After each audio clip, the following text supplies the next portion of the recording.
La supply chain est la cause de toutes les guerres dans le monde. Si c'est la première fois que vous entendez ça, et oui, c'est vrai, c'est la supply chain qui crée tous ces problèmes dans le monde.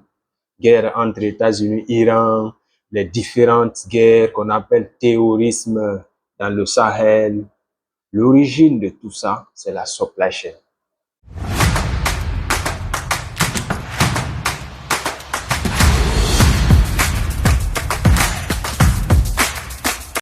Alors, bonjour et bienvenue dans cet épisode. Moi, c'est Jean-Paul Delamou. Je suis spécialiste en commerce international et en supply chain. Dans cet épisode, je vais vous expliquer pourquoi la supply chain est la cause de toutes les guerres dans le monde. Et je vais aussi aller un peu plus loin. Je vais prendre un exemple simple d'un agriculteur. Et en se basant sur cet exemple, je vais vous expliquer comment la supply chain fonctionne, élément par élément, jusqu'à ce que le produit final ou le produit fini soit obtenu. Alors, avant qu'on aille sur cet exemple, je vais d'abord vous parler de la supply chain de façon générale, vous dire pourquoi la supply chain est à l'origine des guerres, afin que vous soyez mieux préparés. Disons que la supply chain, comme vous l'entendez, c'est une chaîne. En français, on va dire la chaîne d'approvisionnement. Donc, quand vous vous approvisionnez, cela veut dire que vous irez chercher quelque chose, un produit A ou un produit B, afin de vous satisfaire. Soit vous le faites de façon directe, soit vous passez par une autre personne. Donc, quand les gens voient qu'ils n'ont pas la totalité sur la supply chain,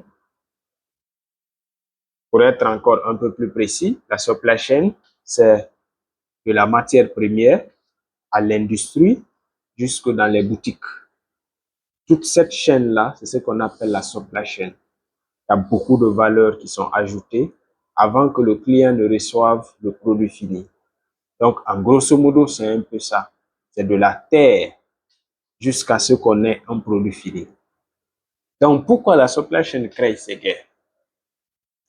Prenons le cas du terrorisme dans le Sahel. C'est à cause de quoi? C'est à cause de la terre. C'est à cause de la matière.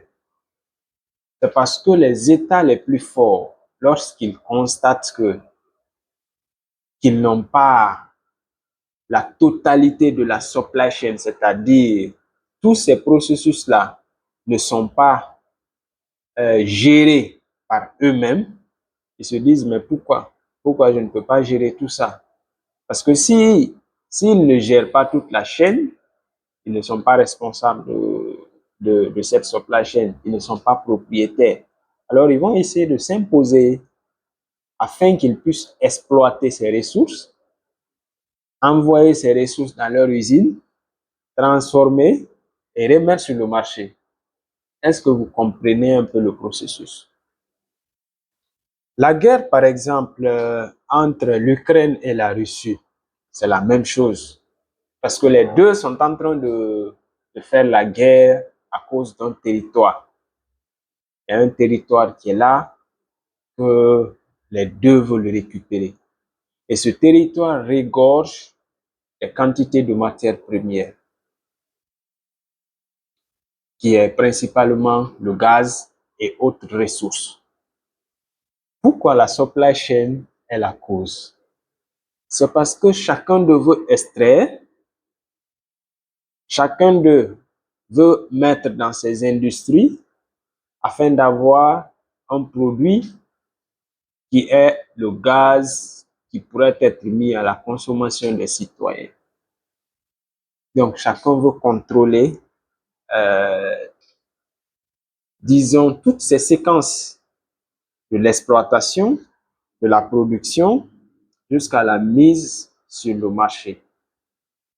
Donc, si les deux ne veulent pas négocier afin de se partager ces étapes le long de la supply chain, ça crée un problème.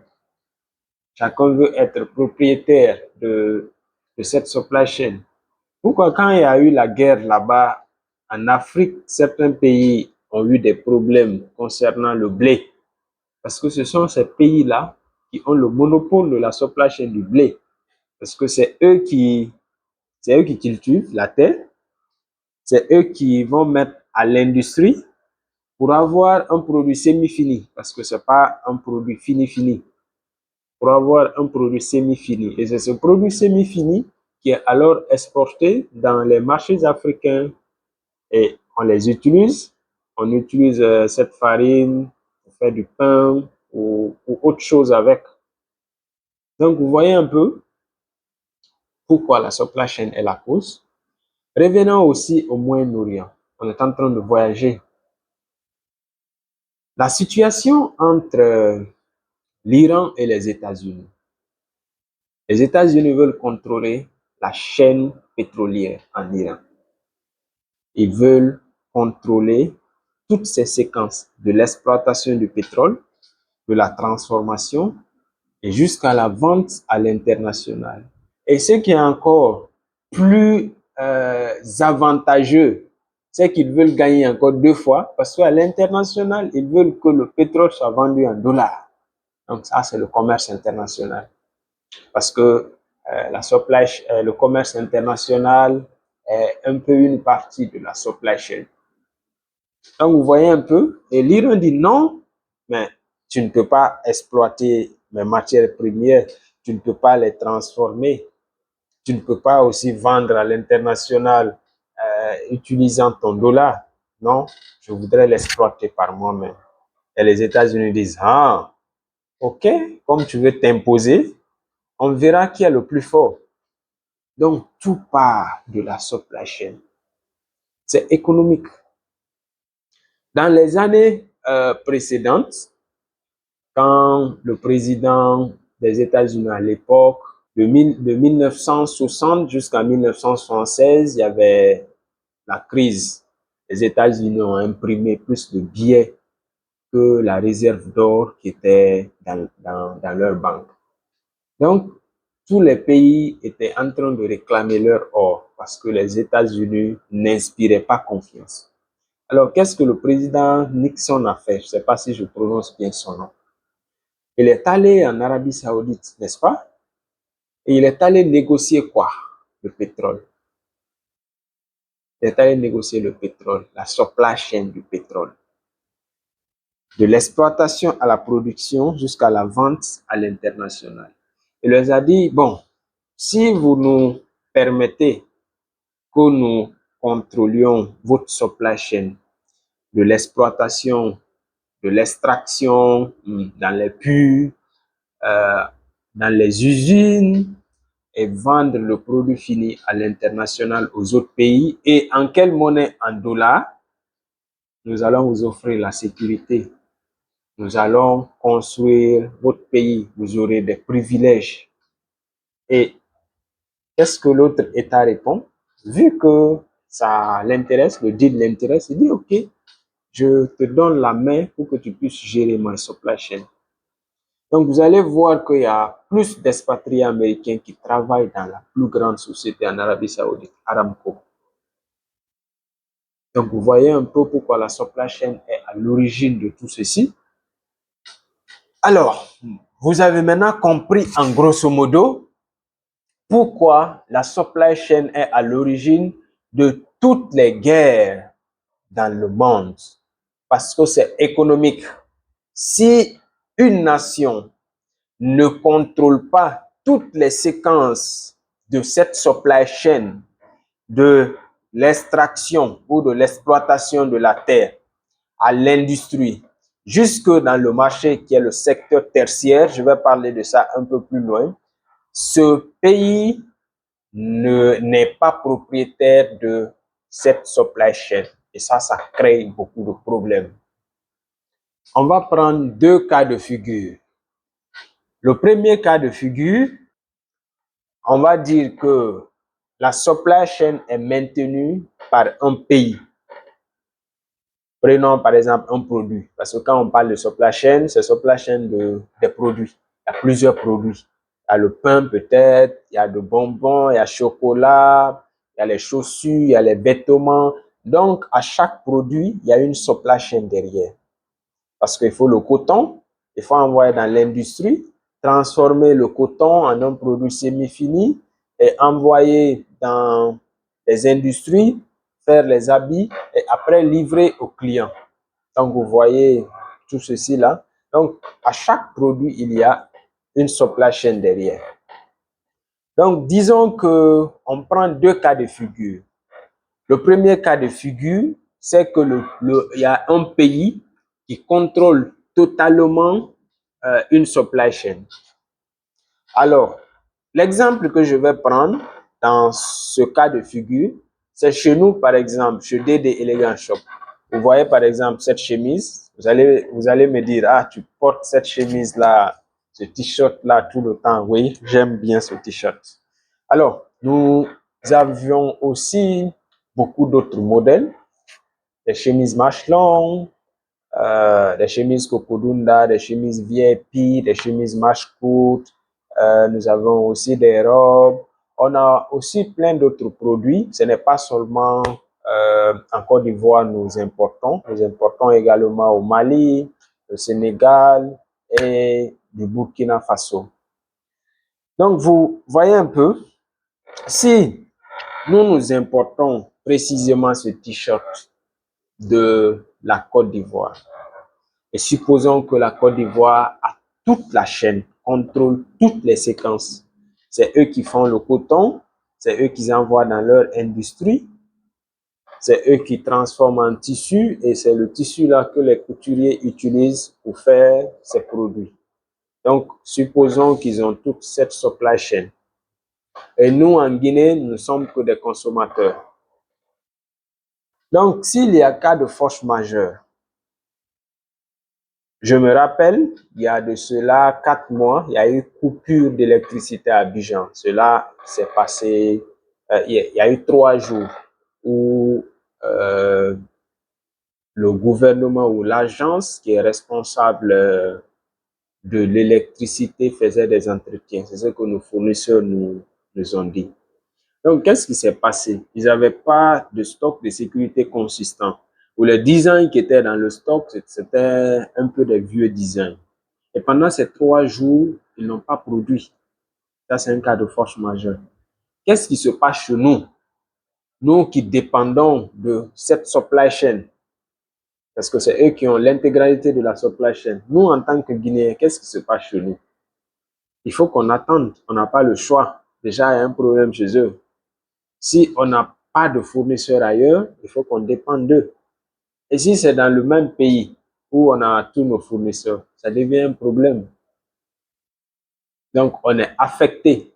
Ça, c'est un cas de force majeure. Maintenant, imaginons que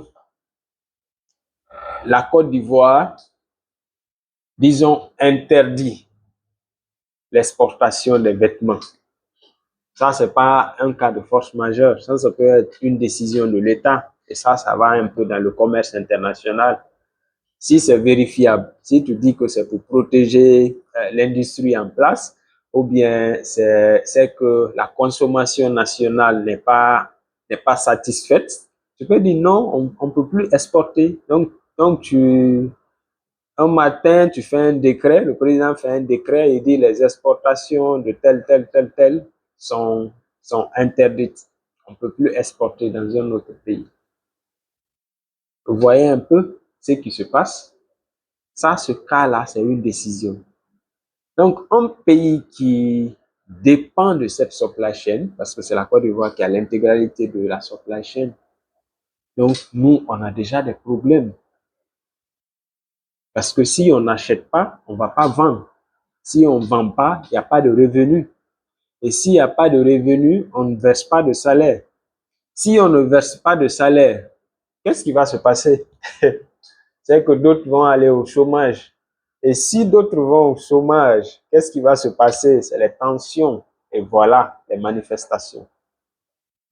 Donc, dans ce premier cas de figure, comprenez avec moi que quand un pays n'est pas responsable de la supply chain d'un produit qu'ils consomment en grande partie, c'est des problèmes.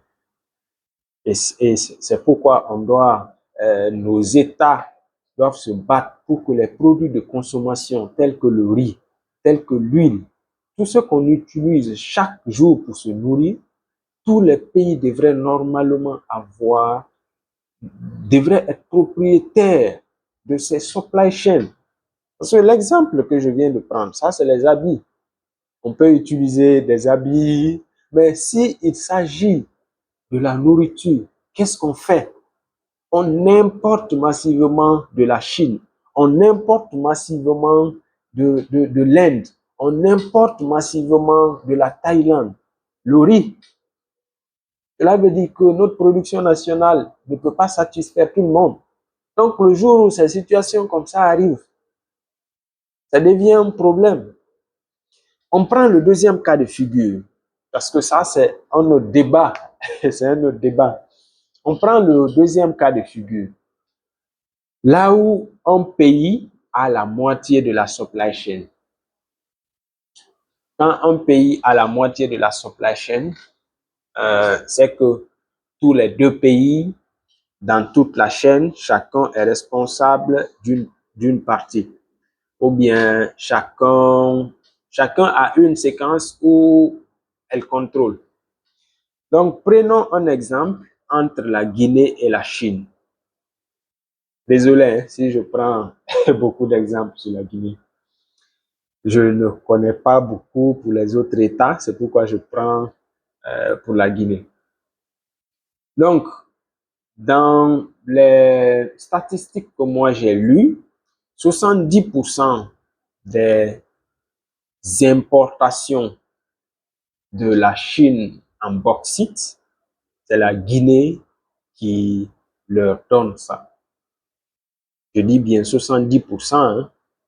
Donc, les 30 autres pourcents, peut-être qu'ils vont aller chercher en Australie, peut-être qu'ils vont trouver dans les autres pays. Donc, ici, qu'est-ce qui se passe? La Guinée a la source de la supply chain, parce que c'est là-bas où il y a la matière première. C'est vrai qu'on ne plante pas la bauxite. La bauxite, c'est de façon naturelle, mais la bauxite est déjà là. Et qu'est-ce que la Chine fait? Tellement que nous, au pays, on est incapable de prendre la bauxite et d'aller au bord de la mer vendre à la Chine, ou bien de même transporter, envoyer en Chine et leur revendre, on ne peut pas ça. C'est la Chine qui se déplace encore, venir au pays, pour venir exploiter par lui-même, pour venir créer des entreprises par lui-même, pour venir encore, disons, pour venir encore exploiter des gens. Tandis que nous, on peut créer une entreprise nationale qui contrôle tout ceci. Là que la Chine vient exploiter, nous, on exploite par nos moyens. Et c'est plusieurs jobs qui sont créés par nous-mêmes. Donc, la Chine va venir exploiter la matière première, envoyer dans leurs usines, transformer en alumine, puis en aluminium, et tous les produits dérivés qui vont en sortir. Et la Chine va utiliser ces produits. On utilise ça dans nos téléphones, dans les avions, il y a beaucoup d'aluminium. Dans les constructions, on en utilise. Les ustensiles de cuisine et beaucoup d'autres choses, c'est fait en aluminium. Et la Chine va revenir nous vendre ça au pays. Donc, vous voyez, les deux contrôlent cette supply chain. Parce que la Guinée s'arrête seulement au niveau de la matière première. On a la matière première, venez chercher. Eux, ils viennent chercher, ils vont faire toutes ces activités, ils reviennent nous vendre. Donc, la Chine n'a pas la totalité de la chaîne. Parce que le jour où la Guinée a peut-être un souci, un cas de force majeure par exemple, il y a un coup d'État, je ne le souhaite pas au pays. Et quand il y a coup d'État, les activités sont parfois suspendues. Donc, pendant ce temps, si c'est une semaine, si c'est 2 semaines, ils seront affectés parce qu'il n'y aura pas de matière première à l'usine pour être transformée. Et s'il n'y a pas de matière première à l'usine pour être transformée, cela veut dire qu'il n'y aura pas de produit fini. et pas de produits finis, pas de vente au niveau local ou au niveau international. Et si le gouvernement qui vient aussi en place dit au gouvernement chinois que non, maintenant là, nous ne voulons plus vendre les matières premières, nous voulons transformer localement et, et tout ceci. On ne veut plus vous vendre la matière première et c'est ce qu'on souhaite. Maintenant, qu'est-ce qui va se passer? La Chine perd la supply chain. Et si la Guinée produit tout ceci en place, combien de milliers de jobs seront créés? Vous voyez un peu. Donc, ça, c'était les deux cas de figure. Quand un pays a l'intégralité de la supply chain, j'ai pris l'exemple sur nos chemises, entre la Guinée et la Côte d'Ivoire. La Guinée a totalité, la Côte d'Ivoire a la totalité et la Guinée n'en a pas.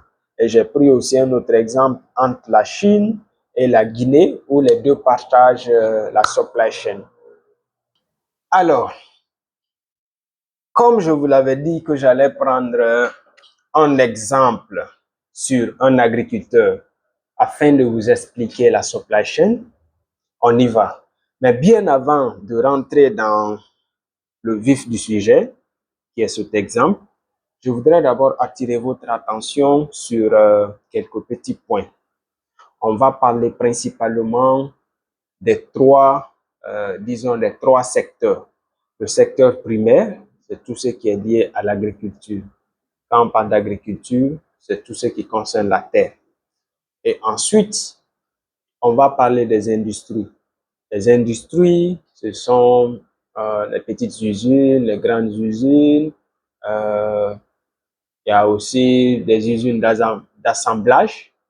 On va aussi parler du secteur tertiaire, c'est-à-dire des supermarchés, des centres de distribution.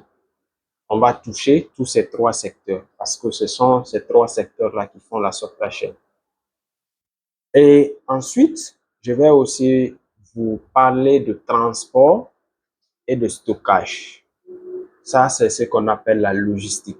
La logistique se repose sur ces deux éléments, le transport et le stockage. Donc, c'est les deux là qui forment la logistique. Partout où je vais vous parler de la logistique, rappelez-vous de ces deux. Quand je vous parle du transport ou du stockage, rappelez-vous que les deux font partie de la logistique. Donc, si vous avez déjà compris ces concepts, on va entrer dans le vif du sujet. Imaginons une ville dans l'un des États africains. Ça peut être au Bénin, ça peut être au Nigeria, ça peut être en Guinée, en Côte d'Ivoire. On a un monsieur qui est peut-être agronome et qui veut cultiver du riz parce que le riz est plus simple. Donc, la première chose à faire, il va d'abord chercher la terre. Parce que si tu veux produire du riz, il faut avoir la terre. Et la terre, comment il va l'obtenir? S'il a déjà une terre, Dieu merci, il va passer à l'étape suivante. Mais s'il n'a pas la terre, il faut qu'il achète la terre. Et pour qu'il achète la terre, il faut qu'il passe par quelque chose qu'on appelle procurement. Ça, c'est la première partie de la supply chain. Procurement, c'est l'ensemble des processus qui vont vous permettre ici de trouver des fournisseurs, négocier, acheter et envoyer chez vous. C'est vrai que là, on ne transporte pas la terre, mais il faut d'abord chercher des fournisseurs. Il faut les évaluer, il faut négocier et il faut maintenant acheter la terre. S'il n'a pas une terre, il va faire tous ces processus. S'il a une terre, on y va. Supposons qu'il a une terre. Quand il a la terre, il va peut-être vérifier si la terre est bonne pour la production de riz. Ça, c'est leur boulot, ça, les agronomes. Et quand tout est OK, il faut qu'il trouve la semence. Et la semence, où il doit l'en trouver? S'il peut trouver sur son marché local, c'est bon. Il va aussi faire les mêmes choses. procurement, il faut qu'ils trouvent des fournisseurs, les évaluent, vérifier la qualité avant d'acheter. Donc ça, c'est toujours la même partie. Supply chain, on ne peut pas s'en passer de ça. Parce que pour produire, il faut acheter. Pour vendre, il faut acheter. Donc, vous voyez un peu, ça c'est le premier élément de la supply chain, c'est le haut. C'est le haut. Et quand il va acheter la semence, il peut l'acheter sur un marché local ou au marché international. Au marché international, c'est encore une autre chose. Donc, disons qu'il a acheté au marché local. Et la production va peut-être commencer. Donc, il faut quelqu'un qui va gérer ce projet parce que c'est un projet de production. Et nous, on va dire qu'il faut un responsable des opérations de production. Parce que c'est une production, c'est une matière première qui doit être produite. C'est pas comme la bauxite où on trouve partout. Et disons qu'il y a beaucoup de choses qui vont se passer jusqu'à l'obtention du riz. Quand on a le riz, c'est une partie qui est déjà passée, non? La phase de production du riz. Ça, c'était le secteur primaire, l'agriculture. On est passé par ça. Ou précisément, nous, on va de riziculture parce que c'est le riz qui a été, on est en train de parler du riz. Donc, après ça, il faut que le riz soit transformé. Le riz soit transformé. Chez nous, précisément en Afrique, parce que j'ai aussi été au champ, le riz, je ne sais pas comment on appelle cette séquence, c'est les agronomes qui pourraient peut-être m'aider. Le riz sera, disons, le riz sera préparé, laissez-moi utiliser ce terme-là, dans un gros fût. Ceux qui sont en Afrique ou ceux qui ont été dans les villages le savent. Ceux qui ont aussi été dans les usines parce que les autres essayent de moderniser. Donc, le riz va être d'abord préparé dans ces fûts afin que ça puisse un peu être gros si on veut avoir des gros grains. Si on ne veut pas des gros grains, souvent, il y a aussi des industries qui utilisent le blanc de façon directe, mais ça peut se casser vite. Et je crois que c'est de ce blanc de riz d'où proviennent les riz blancs que l'on mange là. Donc, après la récolte du riz, le monsieur a deux choix.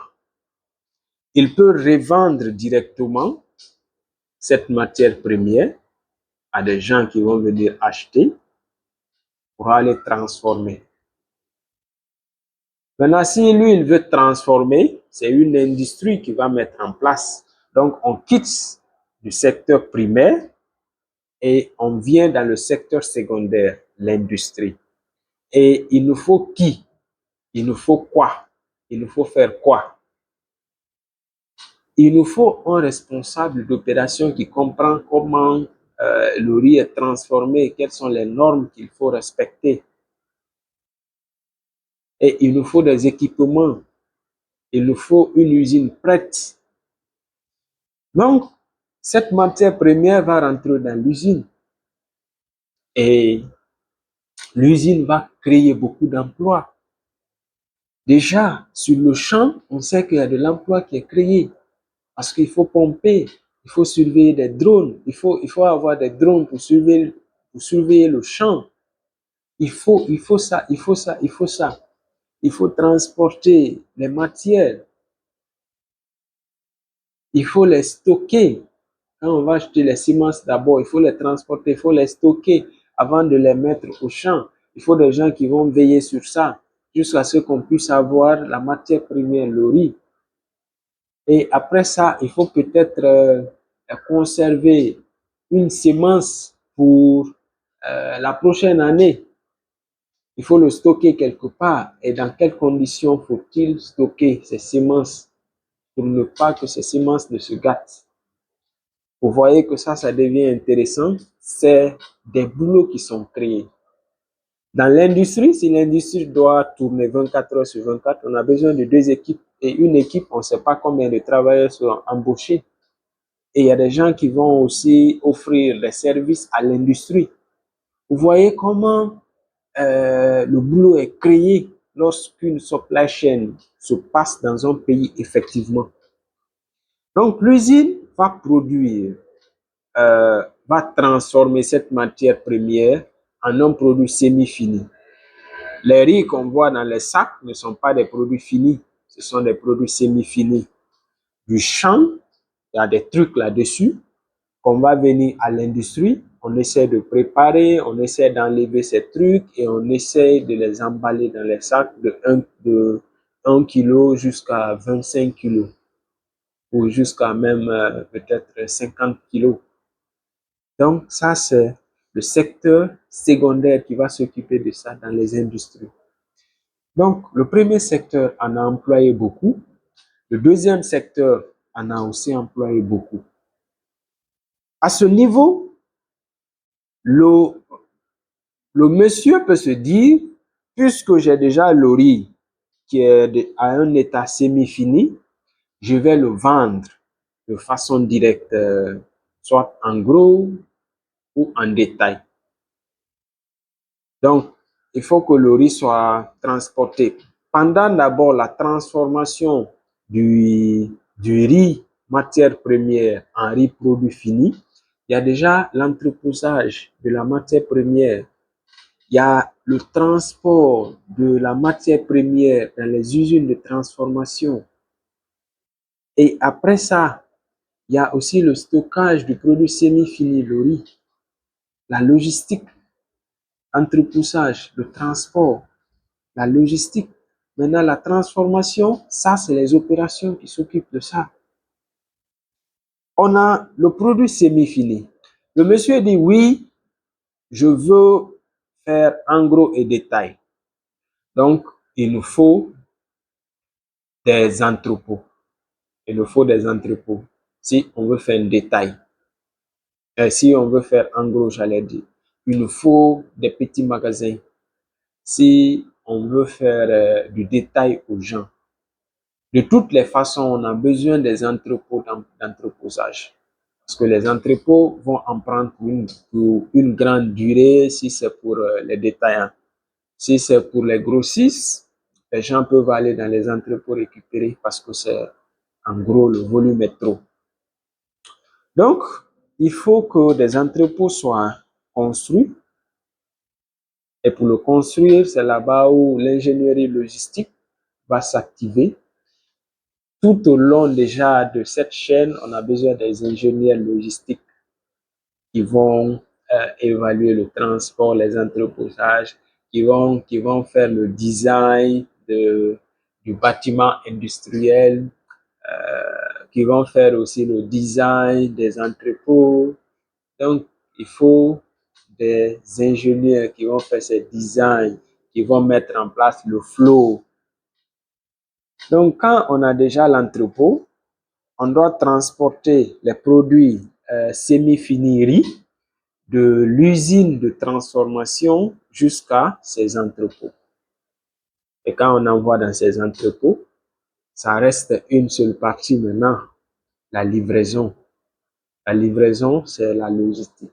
La vente, nos amis du marketing vont faire leur pub. Et quand les prospects vont venir, le département commercial va s'en charger. Et quand c'est OK, les logisticiens vont faire le transport. Si le client veut venir prendre à l'entrepôt, le client vient chercher. Sinon, on doit l'offrir. On y va, on fait la livraison. Et ça, c'est le transport, c'est la logistique. Donc, la logistique est un maillon dans la supply chain. Je suis en train d'expliquer la supply chain comme ça, hein, en utilisant un seul exemple. Si le gars veut faire un détail, il va créer des points de vente. Et ces points de vente, il y aura des représentants, disons, il y aura des commerciaux, il y aura des points de vente disons, des agents, oui, disons ça. Donc, la distribution, les gens vont juste venir dans les boutiques pour acheter leur sac de 25 kilos. Donc, il va se spécialiser, soit détail, soit en gros, soit il fait les deux. Et ça, ce sont des flux. Et voyez combien de jobs sont créés. La valeur ajoutée reste en grande partie au pays. Et si la demande nationale est déjà comblée, la demande nationale, c'est la sommation des demandes individuelles de tous les ménages d'une nation. Donc, si la demande nationale est déjà comblée et qu'on a encore du stock dans les entrepôts, qu'est-ce qui se passe? C'est là-bas on va exporter. Tu ne peux pas exporter si la demande nationale n'est pas OK. C'est pourquoi des États interdisent les exportations. J'ai pris un exemple tout à l'heure concernant la Côte d'Ivoire. Si ta population ne mange pas bien et que tu prends le peu qui est là, tu envoies ailleurs, mais ça devient compliqué. Ah, ça devient compliqué. Donc, quand il y a extra stock, on va chercher à les écouler à l'international. Et c'est là-bas qu'on va activer le commerce international. C'est là-bas qu'on va activer la supply chain à l'international. Mais avant tout ceci-là, j'expliquais comme ça une supply chain locale. La supply chain n'est pas seulement à l'international, mais ça commence d'abord au niveau local. Donc, nous étions dans maintenant le secteur tertiaire, n'est-ce pas? Le secteur primaire, on a produit. Le secteur secondaire, on a transformé. Le secteur tertiaire, on était en train de revendre maintenant le produit semi-fini. Maintenant, supposons que le monsieur veut encore pousser plus loin et dit non, je ne veux pas vendre le produit semi-fini. Je veux vendre du riz préparé. Ah, on passe à un autre cas de figure.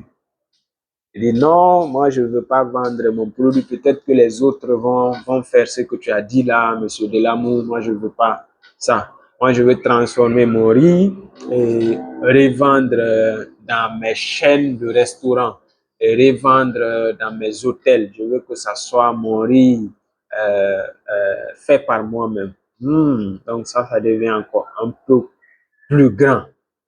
Cela veut dire, après l'industrie, on ne va plus aller pour faire la distribution, mais la chaîne continue à la production pour obtenir le produit fini, parce que c'est le riz qu'on mange là qui est le produit fini. Le riz dans les sacs, c'est un produit semi-fini, parce que tu ne peux pas manger directement. À l'enfance, on a mangé, hein? Mais c'est un produit semi-fini. Il y a des produits semi-finis qu'on peut manger comme ça. Et qu'est-ce qui se passe ici? Le resto qui va être mis en place, il nous faut des personnes pour faire marcher. Vous voyez, la supply chain continue. Et combien de personnes vont encore être embauchées? Il nous faut des chefs. We need chief. We need chef, not chief. We need chef. C'est la même chose. Chef en français, chef en anglais. La prononciation, c'est la même chose. Donc, c'est le responsable cuisinier. C'est lui qui va nous produire le produit fini. Parce que ça devient aussi une petite usine. La cuisine devient une petite usine. Mais la production qui va se faire dans la cuisine, il faut un responsable d'opération. Et ce responsable d'opération peut être quelqu'un qui a fait la cuisine comme métier ou qui a fait l'hôtellerie comme métier, parce que c'est lui qui comprend les processus.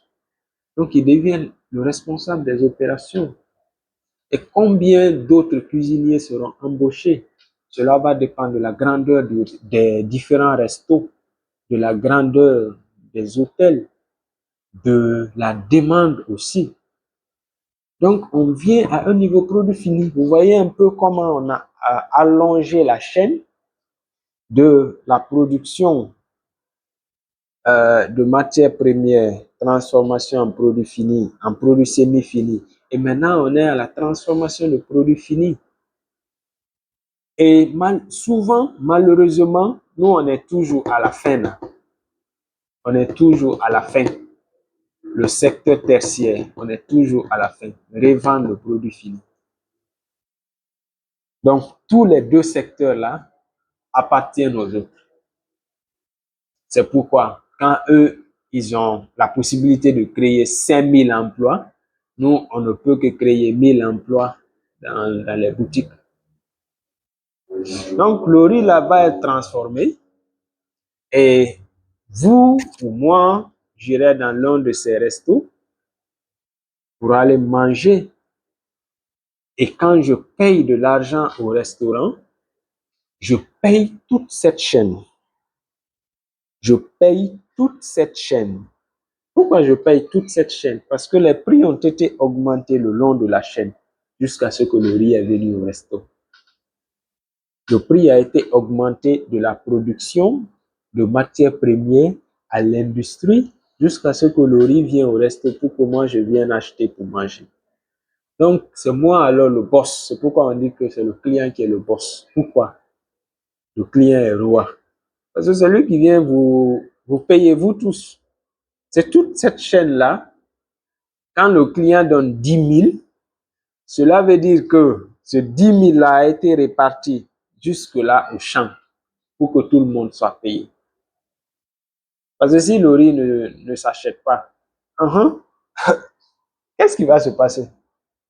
Si le resto ne vend pas, cela veut dire que ceux-ci-là ne vont pas vendre. Donc, personne ne sera payé. Et c'est pourquoi on nous dit que nous sommes des économies consommatrices. Nous consommons beaucoup. Donc, vous voyez un peu le restaurant. S'il y a problème au champ, le restaurant n'aura pas de stock pour vendre parce qu'il ne contrôle pas la supply chain. S'il y a problème dans l'industrie de production, le restaurant n'aura pas la possibilité de vendre. S'il y a problème au niveau logistique, c'est-à-dire le transport, l'entreposage, le restaurant ne pourra pas vendre. Et nous sommes le restaurant. Et on a besoin d'être au moins responsable des supply chains, des biens de consommation basiques. Le riz, l'huile. Tout récemment, en avril 2025, l'État guinéen a publié ici les données liées aux imports et exports. J'ai vu le nombre de quantités d'huile que l'État importe de la Malaisie. Mais ça m'a donné des maux de tête. Ça m'a donné des maux de tête. Parce que c'était énorme. Dans un prochain épisode, nous allons encore beaucoup discuter sur ces données. Je vais vous montrer ces données et on va les analyser parce que c'est très important. Alors, si cette vidéo t'a plu, si cette vidéo a pu t'aider afin de comprendre pourquoi la supply chain crée tant de guerres dans le monde, pourquoi tout le monde veut être propriétaire de la supply chain des biens très importants, des biens de consommation. Si tu as compris que quand ton État n'a pas, par exemple, ne contrôle pas de façon totale la supply chain des biens de consommation, que vous êtes en danger, parce que c'est le résultat, tu es en danger. Si 60% de ce que tu consommes comme riz là est importé de l'Inde, de la Thaïlande ou de la Chine, cela veut dire que tu es en danger. Donc, qu'est-ce qu'il faut faire? C'est pourquoi on doit entreprendre. On doit tous, en grande partie, il faut qu'on entreprenne. Parce que l'État ne pourra pas résoudre tout ça. Si tu as aimé la vidéo, je te dis merci d'avoir suivi du début jusqu'à la fin. Et on se retrouve au prochain épisode. Let's grow together.